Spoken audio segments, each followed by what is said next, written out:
అసలేం జరిగింది? ఎన్టీవీ జర్నలిస్టులను పోలీసులు అరెస్ట్ చేయడానికి కారణమేమిటి? గతంలో ఎన్నడూ లేనంతగా అఖిల భారత సర్వీస్ అధికారులు సదరు ఛానల్పై చర్యలు తీసుకోవాలి అనేంత పట్టుదల ఎందుకు ప్రదర్శిస్తున్నారు? మంత్రి కోమటిరెడ్డిని, మహిళా ఐఏఎస్ అధికారులను ఈ వివాదంలోకి ఎన్టీవీ లాగడం వెనుక ఏం జరిగింది? ఈ వ్యవహారంలో మీడియా హద్దులు దాటిందా? ఈ మొత్తం వ్యవహారం వెనుక సింగరేణి సంస్థకు చెందిన నైని బొగ్గుబావి నుంచి బొగ్గు తవ్వడానికి సంబంధించిన టెండర్ కారణమా? భారత రాష్ట్ర సమితి నాయకులు విమర్శిస్తున్నట్టుగా రేవంత్ రెడ్డి ప్రభుత్వం మీడియాను అణచివేయడానికి ప్రయత్నిస్తున్నదా, లేక మీడియానే ప్రభుత్వాన్ని లొంగదీసుకునే ప్రయత్నం చేసిందా? ఈ వ్యవహారంపై బయట జరుగుతున్న ప్రచారమేమిటి? తెర వెనుక జరిగిందేమిటి? వ్యాపార ప్రయోజనాల కోసం మహిళా అధికారుల వ్యక్తిత్వ హననానికి పాల్పడటం సమర్థనీయమా? ఈ ప్రశ్నలకు సమాధానాలు లభించాలంటే అసలేం జరిగిందో తెలుసుకోవాలి.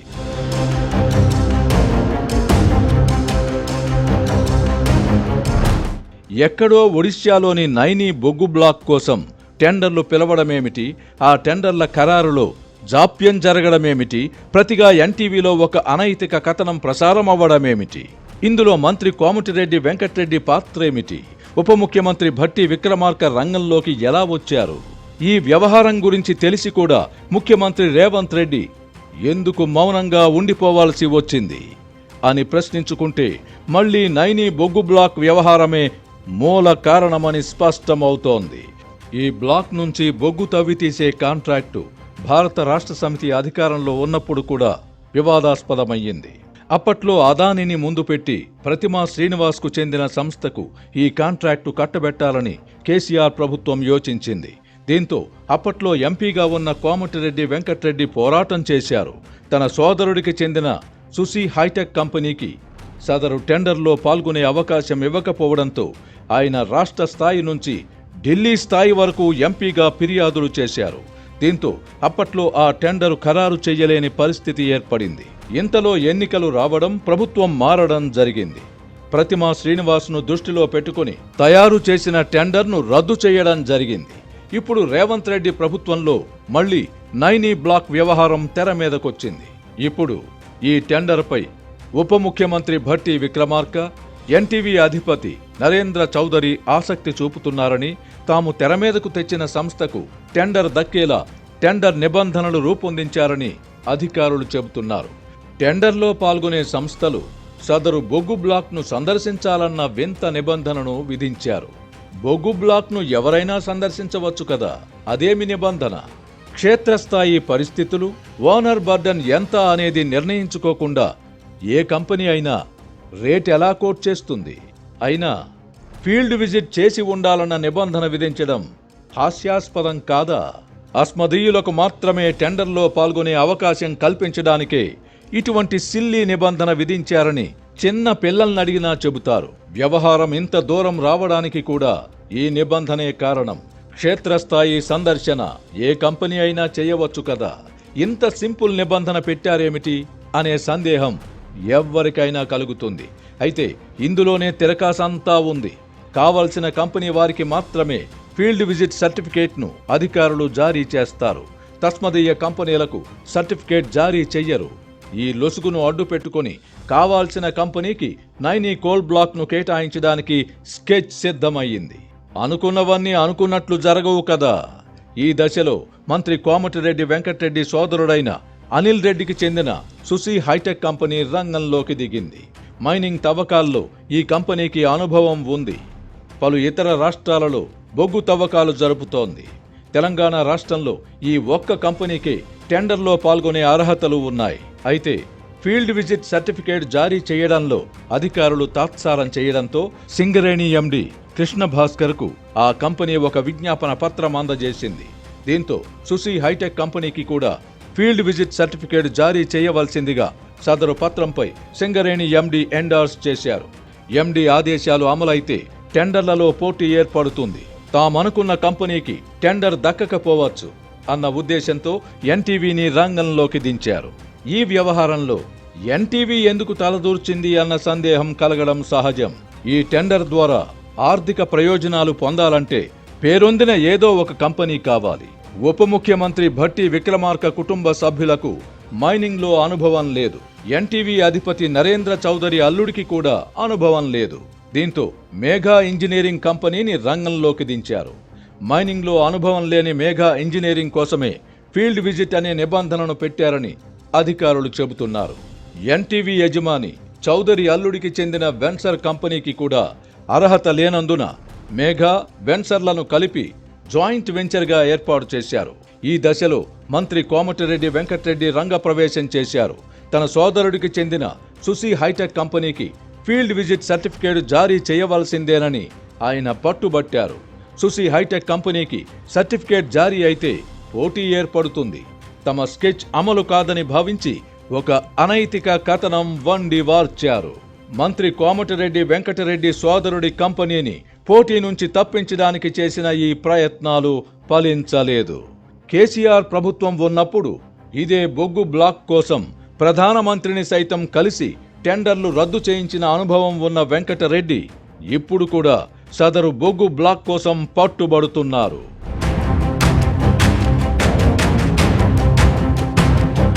రీజనల్ రింగ్ రోడ్డుకి దగ్గర షాద్నగర్ వైపు ఉన్న స్వర్గసీమ వెంచర్ లో ప్లాట్ల పండగ వచ్చింది. నూతన వెంచర్ అమేయ రూపంలో. ఒక్కసారి ఫ్యామిలీతో విజిట్ చేసి మంచి నిర్ణయం తీసుకోండి. స్వర్గసీమ వారి నూతన వెంచర్ అమేయ.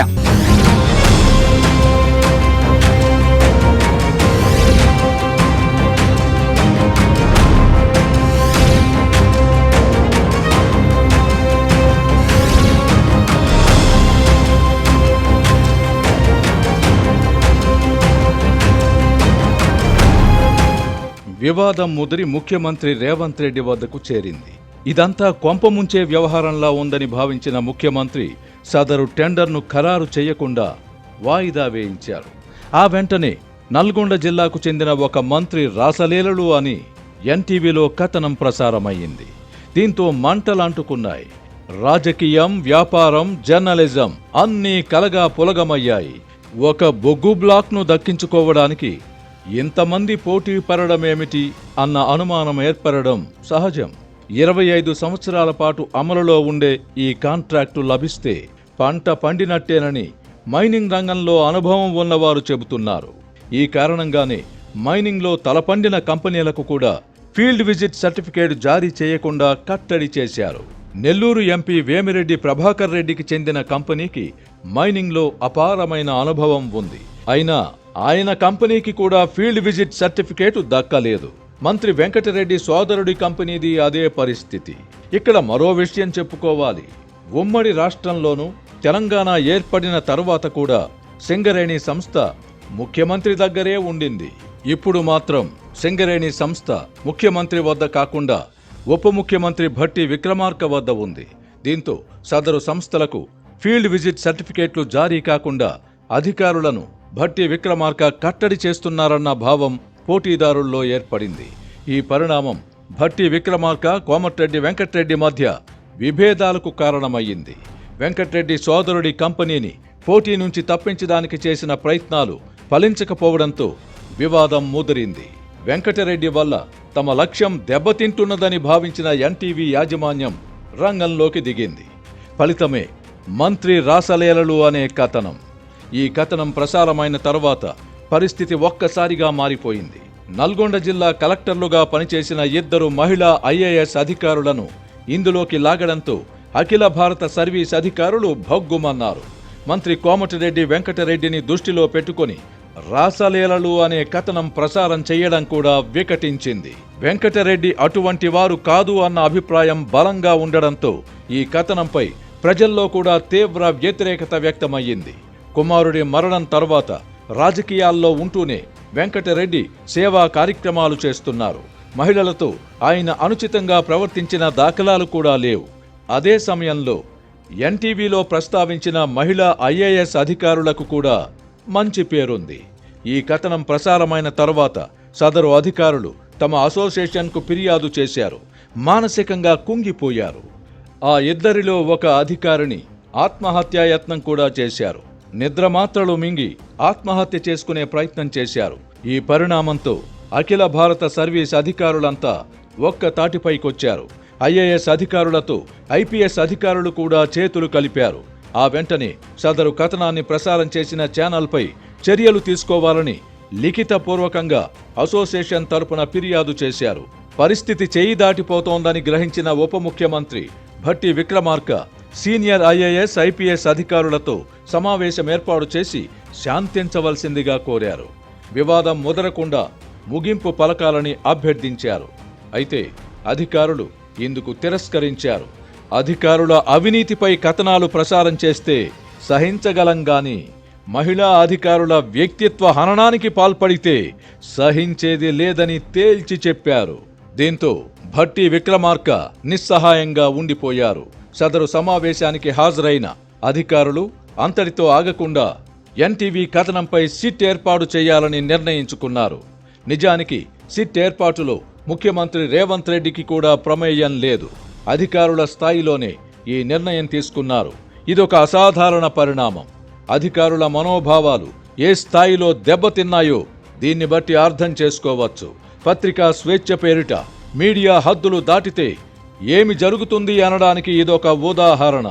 సిట్ ఏర్పాటు నిర్ణయం తర్వాత పరిణామాలు వేగంగా జరిగిపోయాయి. సిట్ అధికారులు ఎయిర్పోర్ట్లోని ఇమిగ్రేషన్ అధికారులకు లుకౌట్ నోటీసులు పంపించారు. ఫలితంగానే ఎన్టీవీకి చెందిన దొంతు రమేష్ను ఇమిగ్రేషన్ అధికారులు అడ్డుకొని పోలీసులకు అప్పగించారు.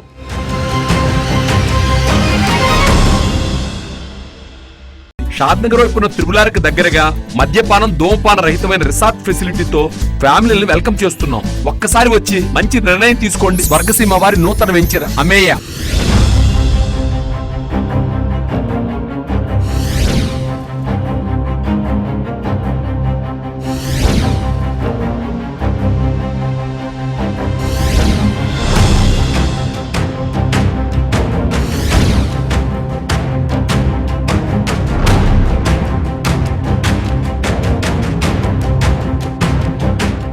తమ ఛానల్లో ప్రసారమైన కథనంతో తమకు సంబంధం లేదని, తమ చైర్మన్ నరేంద్ర చౌదరి ఆదేశాల మేరకే ఆ కథనాన్ని రూపొందించామని ఎన్టీవీకి చెందిన జర్నలిస్టులు పోలీసుల విచారణలో చెప్పారు.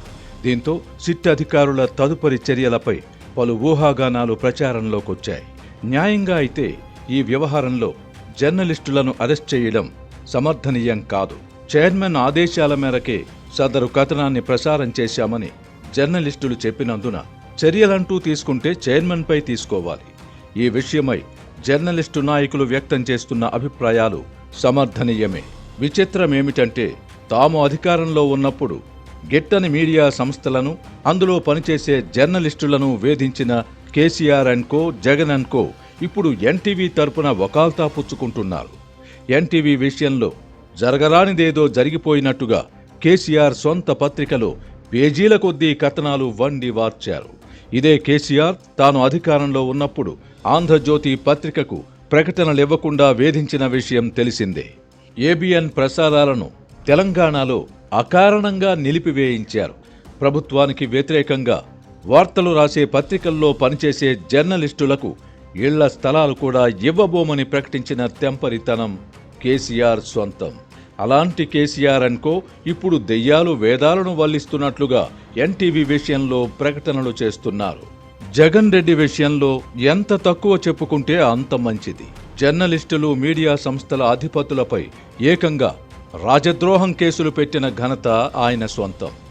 గిట్టని మీడియాపై ఆయన ఇప్పటికీ నిషేధం అమలు చేస్తున్నారు. తన ఇల్లు, పార్టీ పరిసరాల్లోకి కూడా ఆయా మీడియా సంస్థల ప్రతినిధులను రానివ్వరు.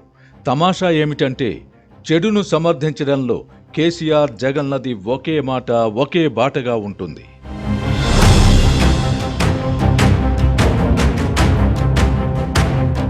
ఇప్పుడు పత్రికా స్వేచ్ఛ విషయానికొద్దాం. మీడియాకు స్వేచ్ఛ ఎంత ముఖ్యమో హద్దులు కూడా అంతే ముఖ్యం. ప్రింట్ మీడియా ఇప్పటికీ ఎంతో కొంత బాధ్యతతో పనిచేస్తోంది. ఎలక్ట్రానిక్ మీడియా, అది కూడా యూట్యూబ్ ఛానళ్లు వచ్చిన తర్వాత పరిస్థితి అదుపు తప్పింది. విచ్చలవిడితనం పెరిగిపోయింది.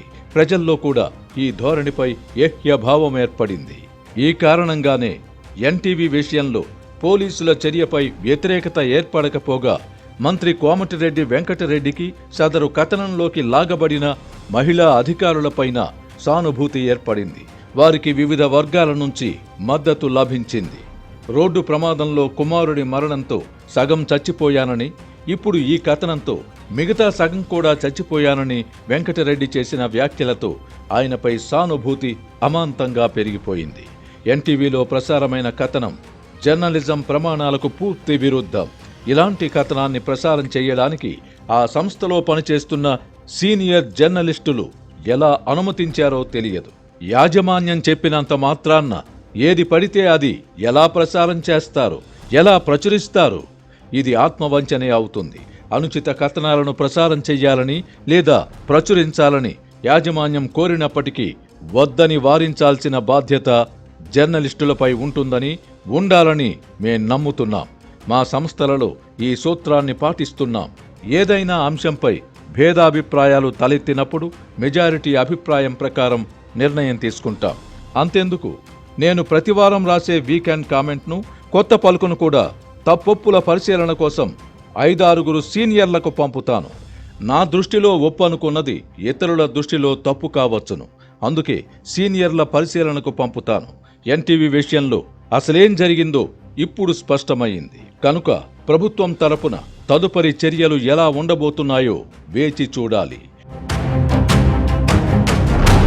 నూతన వెంచర్ అమ్మేయాలో అప్రూవ్డ్ ప్లాట్లు అతి తక్కువ ధరలో అందుబాటులో ఉన్నాయి. ఒక్కసారి ఫ్యామిలీతో విజిట్ చేసి మా రిసార్ట్ లో భోంచేసి మంచి నిర్ణయం తీసుకోండి. స్వర్గసీమ వారి నూతన వెంచర్ అమ్మేయ. మీడియా రంగంలో ఉన్నవారు ఇతరత్రా వ్యాపారాలేవీ చేయకూడదన్న నియమం ఏమీ లేదు. ప్రభుత్వంలోని పెద్దలతో ఏర్పడే సాన్నిహిత్యం వల్ల మీడియా రంగంలో ఉండేవారికి ఇతరత్రా వ్యాపారాల్లో కొన్ని వెసులుబాట్లు కూడా లభించవచ్చు. పరిధులకు లోబడినంత వరకు ఇందులో ఆక్షేపించవలసింది కూడా పెద్దగా ఏమీ ఉండదు. అనుకున్న దాన్ని సాధించడం కోసం మీడియాను దుర్వినియోగం చేసినప్పుడే సమస్యలొస్తాయి. నైనీ కోల్ బ్లాక్ టెండర్ల విషయంలో తన ప్రయోజనాలు కాపాడుకోవడానికై ఎన్టీవీ యాజమాన్యం హద్దు మీరింది. తమ మీడియా సంస్థను దుర్వినియోగం చేశారు. ఇక్కడ జర్నలిస్టులు బలిపశువులయ్యారు గాని పత్రికా స్వేచ్ఛకు ఏర్పడిన ముప్పేమీ లేదు. పర్సనల్ వ్యవహారాల్లో అది నిజమైన అబద్ధమైన తలదూర్చే అధికారం ఎవ్వరికీ ఉండదు. సమాజానికి నష్టం జరగనంత వరకు వ్యక్తిగత వ్యవహారాల్లో వేలు పెట్టే అధికారం మీడియాకు కూడా ఉండదు. ఎన్టీవీ సదరు కథనాన్ని ప్రసారం చేయడం వెనుక ఎవరున్నారు, ఏం జరిగింది, ఎవరి ప్రయోజనాలు అందులో ఇమిడి ఉన్నాయి వంటి ప్రశ్నలు ఇప్పుడు బహిరంగ రహస్యాలుగా మారాయి. నైనీ బొగ్గు బ్లాక్ను సొంతం చేసుకునే క్రమంలోనే ఇదంతా జరిగిందని తేటతెల్లమయ్యింది. ఈ కేసులో జర్నలిస్టులు బలిపశువులయ్యారని చెప్పడంలో తప్పులేదు గాని సదరు కథనంలో పేర్కొన్న మహిళా ఐఏఎస్ అధికారుల పరిస్థితి ఏమిటి? వారి మానసిక పరిస్థితిని కూడా అర్థం చేసుకోవాలి కదా. వారికి కూడా సంసారాలుంటాయి. వారిని కూడా బలిపశువులను చేశారు కదా. ఆడపిల్లల్ని బజారు కేర్చడం నేరమే కాదు, పాపం కూడా. వ్యాపార ప్రయోజనాల కోసం మీడియా ముసుగులో ఏమైనా చేయవచ్చునని అనుకుంటే కుదరదని ఈ సంఘటనతో స్పష్టమవుతోంది. ఈ మొత్తం వ్యవహారంలో అనేక తప్పులు జరిగాయి. ఎందరికో భాగస్వామ్యం ఉంది. నైనీ బొగ్గు బ్లాక్ను సొంతం చేసుకోగలిగితే 25 ఏళ్లలో కొన్ని వేల కోట్లు వెనకేసుకోవచ్చునని దానికోసం పోటీ పడుతున్న వారు లెక్కలు వేసుకున్నారు. ఇప్పుడు ఈ వ్యవహారం బయటకు పొక్కడంతో మొదటికే మోసం వచ్చే పరిస్థితి.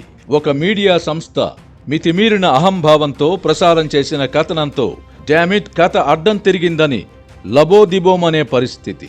ఉప ముఖ్యమంత్రి భట్టి విక్రమార్క కూడా ఇప్పుడు వివాదంలోకి లాగబడ్డారు. ఇప్పుడు ఈ వ్యవహారం వ్యక్తుల మధ్య వివాదం ఎంతమాత్రం కాదు. తెలంగాణ రాష్ట్ర ప్రయోజనాలు కూడా ఇందులో ఇమిడి ఉన్నాయి. ఇది కాంగ్రెస్ పార్టీ అంతర్గత వ్యవహారం కూడా కాదు. మంత్రుల మధ్య ఏర్పడిన వివాదం ఇవాళ కాకపోతే రేపు సమసిపోవచ్చు. సింగరేణి సంస్థ ప్రయోజనాల మాటేమిటి? గతంలో అధికారంలో ఉన్నప్పుడు నైనీ బ్లాక్ను తన వాళ్లకు కట్టబెట్టడానికి ప్రయత్నించి కేసీఆర్ విఫలమయ్యారు. ఇప్పుడు అదే బ్లాక్ నుంచి ప్రయోజనం పొందడానికి ప్రయత్నించిన భట్టి విక్రమార్క, ఎన్టీవీ నరేంద్ర చౌదరి అల్లరి పాలయ్యారు. కాంగ్రెస్ హైకమాండ్ కూడా ఈ వ్యవహారం తలనొప్పిగా మారింది.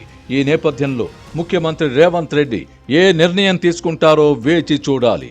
ప్రస్తుత పరిస్థితులలో టెండర్లు రద్దు చేసి పారదర్శక నిబంధనలతో మళ్లీ టెండర్లు పిలిచి వీలైనంత ఎక్కువ మంది పోటీ పడేలా చర్యలు తీసుకోవడం వాంఛనీయం.